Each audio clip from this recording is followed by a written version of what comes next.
Hello and welcome to another video blog from home, and today on A Vogel Talks Menopause I'm going to be talking about foods that can make your fatigue worse. If you like my tips and advice, then please subscribe and remember to hit the bell icon so you can be notified of all my new videos. Last week, if you remember, I talked about fabulous foods that help your energy and give you a really good sustained boost. But there are a range of foods that make our fatigue worse after we've eaten or drunk them. The problem is when we're tired, when we're fatigued, we want a quick fix. We want something that's going to give us a quick burst of energy to help us along during the day. These foods tend to be high sugar foods and high carbohydrate foods. And all they do is they shoot your blood sugar levels up, which makes you feel better. You think, oh, I feel I've got a bit more energy. But very quickly, your blood sugar levels will plummet, and that will make you feel worse. It will make you feel more tired. It will make you feel more hungry, so that you then want to go and eat more all over again. So let's have a look at some of these foods and drinks. Number one is shop-bought energy bars. These are often touted as being really healthy, but if you look at the list of ingredients, very often sugar, honey, sucrose and glucose are right at the top of the list. So these will give you very little benefit, if any at all. You can make your own. Not only are they healthier, but they are also cheaper. Look on our food hub, we have lots of lovely recipe for energy bars and energy balls.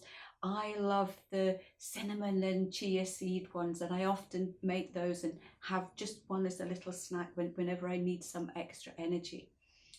Look at white pasta, white rice and white bread. These are basically pure carbohydrates. They are broken down very quickly, and yes, they will give you a quick boost, but you will get a very quick energy slump afterwards. All you need to do is swap to wholemeal varieties. They take a lot longer to be digested, they release their energy slowly, and you will feel fuller for longer. Look at muffins. Oh, these are full of sugar, they are full of processed fats, and they really don't help at all. Again, you can make your own with wholemeal flour with a lot less sugar, and you can put sustaining foods in them such as nuts and seeds and a little bit of dried food. So you could look out for our own banana and nut muffins. Again, these are good for a really nice treat. Number four is frozen pizza. These are full of hydrogenated and possibly bad fats, and they are very high in carbohydrates. Again, you can make your own. You can make the carbohydrate base a lot thinner. You can put much more vegetables on them instead of the cheese. So again, you're going to get sustained blood sugar levels, and there are a lot less calories as well, which is a very good thing too. Cereals, packeted cereals, these are so bad because many of them, sugar is the number one ingredient, and these tend to be just nothing but carbohydrates as well. And what you can do here is you can make your own granola. We've got a recipe in the food hub. You can look at your own muesli. And another really good one is just good old real porridge. Again, these types of cereals are going to keep your blood sugar stable for much longer, and you're going to feel better for longer. Number six is flavoured yogurt. So many people think yogurt is healthy, and in the main it is if you eat the right kind. But flavoured yogurts, again, very often sugar is the number one ingredient, and these ones tend not to contain a lot of healthy bacteria, so they're not even going to help your digestion. You can make your own if you have the time, or you can look at plain Greek yogurt, which you can flavour with all sorts of nice healthy things to keep you going for longer. Other things to look at are drinks. Caffeine is notorious. It will give you a big hit, but what happens is, and few hours down the line, you need another big hit, so you have another drink of coffee.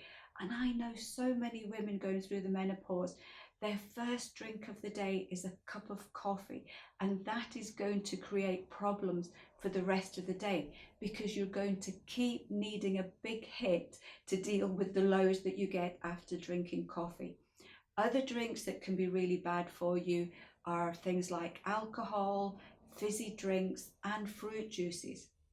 I know a lot of people think that pure fruit juices and smoothies are really healthy, but because there's no fiber in them, you've basically thrown away the good fiber that's in these fruits, and you're left with a very high sugar drink, even though it may be healthy in terms of the vitamin and mineral content. So I tend to not recommend these during the menopause. Dehydration is going to cause fatigue, and it's so important. And for those of you that have been watching for a while, you know how often I go on about water, but really when you're feeling tired, when you're feeling really low, when you've got a bit of anxiety thrown in as well, then that big glass of water is going to make a huge amount of difference. So I hope you found this healthy. These foods that are not good for us, they can all be substituted with very easy and tasty alternatives that will make you feel much better in the long term.